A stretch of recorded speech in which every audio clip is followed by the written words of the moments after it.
Hey everybody, welcome back to our channel. ఈ వీడియోలో మనం మన డైలీ లైఫ్లో యూజ్ చేసే కొన్ని యూస్ఫుల్ సెంటెన్సెస్ని ఇంగ్లీష్లో ఏ విధంగా చెప్పాలో ఈ వీడియోలో క్లియర్గా తెలుసుకుందాం. మీరైతే వీడియోని స్కిప్ చేయకుండా చూడటానికి ప్రయత్నించండి. వీడియో కనుక నచ్చినట్లయితే లైక్ చేయండి, షేర్ చేయండి. మరిన్ని ఇంట్రెస్టింగ్ వీడియోస్ కోసం సబ్స్క్రైబ్ చేయండి. ఇప్పుడైతే వీడియో స్టార్ట్ చేద్దామా? Let's start the video. First sentence is, నేను అక్కడ ఉన్నప్పుడు ఎందుకు రాలేదు నువ్వు? నేను అక్కడ ఉన్నప్పుడు ఎందుకు రాలేదు నువ్వు? మనం ఇలా అడుగుతూ ఉంటాం కదా, నేను అక్కడ ఉన్నప్పుడు నువ్వెందుకు రాలేదు, నేను నీకోసం వెయిట్ చేస్తూ ఉన్నాను అని ఈ విధంగా అడుగుతూ ఉంటారు కదా. దీన్ని మనం ఇంగ్లీష్లో ఏ విధంగా చెప్పాలంటే, why didn't you come when I was there? Why didn't you come when I was there అంటే నేను అక్కడ ఉన్నప్పుడు నువ్వు ఎందుకు రాలేదు అని. నెక్స్ట్ వన్ ఈస్, అందుకే నాకు తెలియకుండా ఏమీ చేయకూడదు. అందుకే నాకు తెలియకుండా ఏమీ చేయకూడదు. ఇలా కూడా మనం జనరల్గా అంటూనే ఉంటాం కదా. దీన్ని మనం ఇంగ్లీష్లో ఏ విధంగా చెప్పాలంటే, that's why you should not do anything without my knowledge. That's why, అందుకనే you should not do anything without my knowledge, నాకు తెలియకుండా నువ్వు ఏమీ చేయకూడదు అని. నెక్స్ట్ వన్, నీకు అలా మాట్లాడే అధికారం ఎవరిచ్చారు? జనరల్గా ఇలా అంటూ ఉంటాం కదా, నీకు అలా మాట్లాడే అధికారం ఎవరిచ్చారు అని. దీన్ని మనం ఇంగ్లీష్లో ఏ విధంగా చెప్పొచ్చు అంటే, who gave you that right to speak like that? Who gave you that right అంటే నీకు అధికారం ఎవరిచ్చారు? టు స్పీక్ లైక్ దట్ అంటే అలా మాట్లాడడానికి అని. అంటే నీకు అలా మాట్లాడే అధికారం ఎవరిచ్చారు అని. Who gave you that right to speak like that అంటే నీకు అలా మాట్లాడే అధికారం ఎవరిచ్చారు అని. నెక్స్ట్ వన్ ఈస్, ఎవరైనా ఇంగ్లీష్ మాట్లాడితే నేను అర్థం చేసుకోగలను కానీ మాట్లాడలేను. మనం ఇలా కూడా జనరల్గా అంటూనే ఉంటాం కదా, ఎవరైనా ఇంగ్లీష్లో మాట్లాడితే నేను అర్థం చేసుకోగలను కానీ మాట్లాడలేను అని. దీన్ని మనం ఇంగ్లీష్లో ఏ విధంగా చెప్పొచ్చు అంటే, if someone speaks English I can understand but I cannot speak.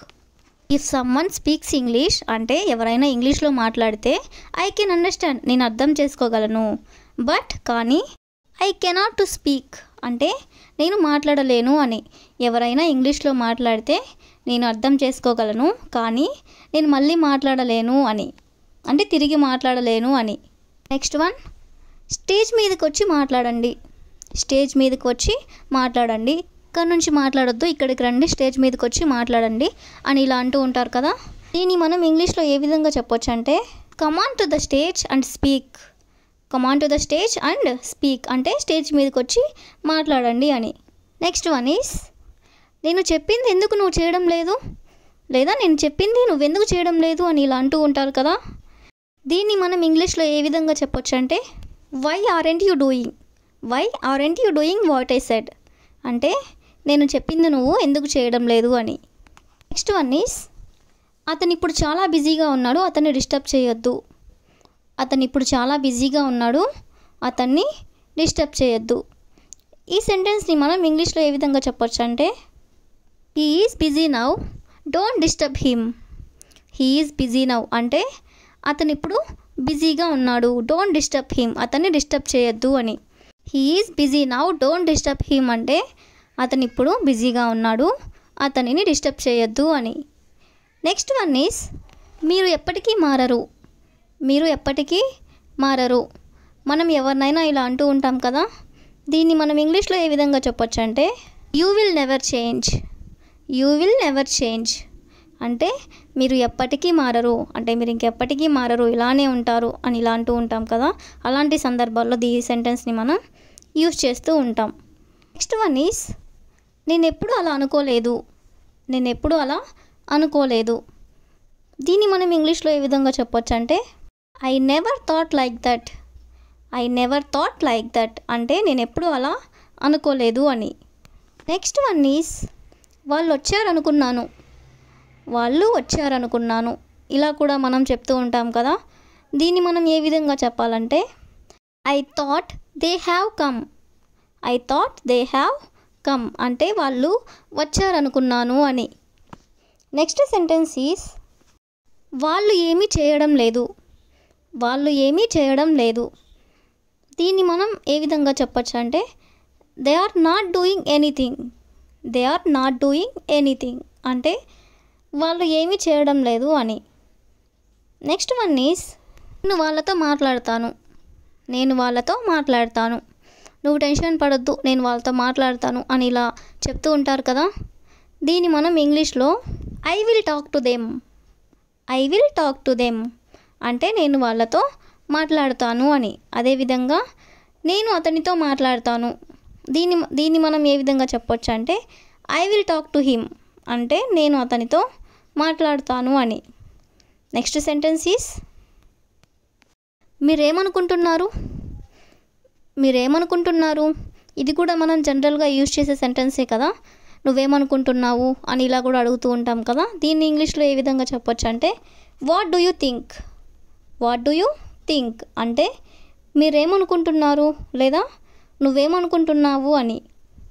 Next sentence is మీరెందుకు అది కంప్లీట్ చేయలేదు ఇలా కూడా మనం అంటూ ఉంటాం కదా. ఎందుకు మధ్యలో ఆపేశారు, మీరు ఎందుకు అది కంప్లీట్ చేయలేదు అని ఈ విధంగా అంటుంటారు కదా. దీన్ని మనం ఇంగ్లీష్లో ఏ విధంగా చెప్పాలంటే why didn't you complete that అంటే నువ్వెందుకు అది కంప్లీట్ చేయలేదు అని. అదేవిధంగా why do not you complete that అంటే వై డింట్ యూ అన్న యూస్ చేయొచ్చు లేదా వై డు నాట్ యూ అన్న యూస్ చేయొచ్చు. రెండింటికి మీనింగ్ కూడా నువ్వెందుకు అది కంప్లీట్ చేయలేదు అని. నెక్స్ట్ వన్ ఈస్ మీరు ఎందుకు అది మార్చలేదు. Why didn't you change that లేదా why do not you change that అంటే మీరు ఎందుకని అది మార్చలేదు అని. నెక్స్ట్ వన్ ఈస్ అతను అది తీసుకోవాల్సిన అవసరం లేదు ఇలా కూడా అంటూ ఉంటారు కదా. దీన్ని మనం ఇంగ్లీష్లో ఏ విధంగా చెప్పొచ్చు అంటే he doesn't need to take it లేదా he does not need to take it. రెండిటికి మీనింగ్ కూడా అతను అది తీసుకోవాల్సిన అవసరం లేదు అని. నెక్స్ట్ వన్ ఈస్ నేను వెళ్ళాలనుకున్నాను. ఇది కూడా మనం జనరల్గా యూజ్ చేస్తూ ఉంటాం కదా. నేను వెళ్ళాలనుకున్నాను కానీ వెళ్ళలేకపోయాను అని ఈ విధంగా అంటుంటారు కదా. దీన్ని మనం ఇంగ్లీష్లో ఏ విధంగా చెప్పొచ్చు అంటే ఐ వాంటెడ్ టు గో అంటే నేను వెళ్ళాలనుకున్నాను అని. నెక్స్ట్ వన్ ఈస్ అతని రోజు వెళ్ళకపోవచ్చు. దీన్ని మనం ఏ విధంగా చెప్పొచ్చు అంటే he might not go today అంటే అతని రోజు వెళ్ళకపోవచ్చు అని. I will ask you A question for you ఏం జరిగిందో వాళ్ళకి చెప్పొద్దు. If you know this one, you can comment in the comment section. That's all for today. Thank you for watching. We will meet in the next video.